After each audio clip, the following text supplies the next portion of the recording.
6월 10일 KMA 뉴스브리핑 시작하겠습니다. 대리수술 의혹 사건이 또다시 불거져 의협이 강한 유감을 표했습니다. 최근 언론 보도에 따르면 3년 전인 2018년 광주의 한 척추 전문 병원에서 의사가 아닌 간호조무사가 수술 등 의료 행위에 참여했다는 제보가 관할 경찰청에 접수됐습니다.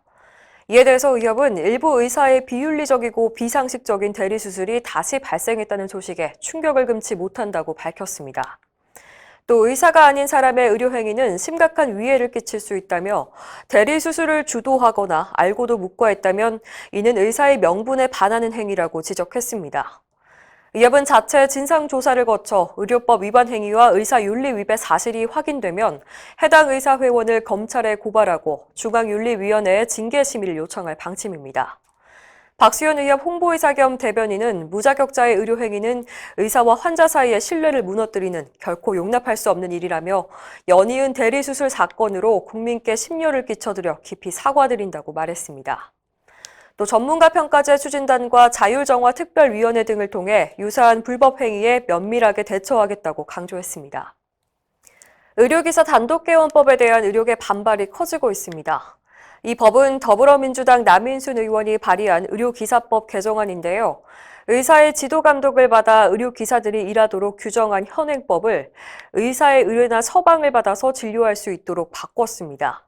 사실상 의료기사의 독자적인 의료행위를 허용하는 것이라는 게 의료계의 지적입니다.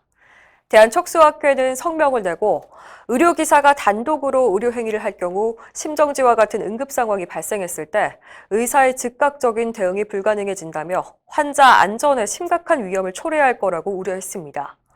또 단독개원에 따른 이익 창출 행위가 자행될 가능성이 높고 의료기관의 처방 전 발급 비용, 의료기사의 관리료 신설 등으로 의료비 증가가 초래될 것이라고 주장했습니다. 앞서 대한발의학회, 대한암재활학회, 대한심장호흡재활의학회도 성명을 내고 법안 철회를 촉구했습니다. 국가건강검진의 영유아와 아동, 청소년, 성인 등 생애 주기별로 새로운 검진 항목이 도입됩니다. 보건복지부가 발표한 제3차 국가건강검진 종합계획에 따르면 영유아는 안과질환과 난청검사가, 아동, 청소년은 정신건강 및 소아비만, 성인은 폐기능 검사와 안저검사가 새로 추가됩니다. 65세 이상은 의료급여 수급권자와 건강보험 가입자의 검사 항목을 통일해서 차별을 두지 않기로 했습니다. 또 지금까지 근로자 건강검진을 받지 못했던 택배 기사 등 특수 형태 근로종사자들도 매년 건강검진을 받을 수 있게 됩니다. 거동이 불편한 요양시설 입소자를 위해서 출장검사 기준을 개선하고 검진 결과 상담을 받기 위해 의료기관을 방문하면 본인 부담금을 지원하는 국가건강검진 설명의사제 시범사업도 진행합니다. 이 밖에 의사의 상담을 거쳐서 체중 감량 등 건강생활을 실천하면 건강포인트를 지급하고 건강검진 정보를 기반으로 아동학대를 예측하는 시스템도 구축할 계획입니다. 코로나19 자녀 백신 접종 지침이 또 바뀌었습니다. 애초 질병관리청은 개별 위탁의료기관들의 예비 명단으로 예약받는 방식을 3일까지만 하고 이후에는 네이버와 카카오 앱 예약 서비스로 통합한다고 발표했는데요. 이미 예약한 사람들의 불만이 터져나오자 9일까지로 연장했었죠. 그런데 다시 12일로 늦췄습니다. 의료 현장의 혼란이 끊이질 않고 있기 때문인데요. 위탁 의료기관들은 자녀 백신을 앱에 등록하면 문의 전화가 빗발쳐 진료가 마비될 지경이라며 고충을 호소합니다. 의협은 SNS를 통한 예약 방식은 의료기관의 혼란과 국민 불편을 초래하므로 합리적인 대안이 마련될 때까지 보류해야 한다는 입장입니다. 한편 백신 1차 접종자는 어제 0시를 기준으로 약 920만 명으로 집계돼 오늘 중으로 1,000만 명을 넘길 것으로 예상됩니다.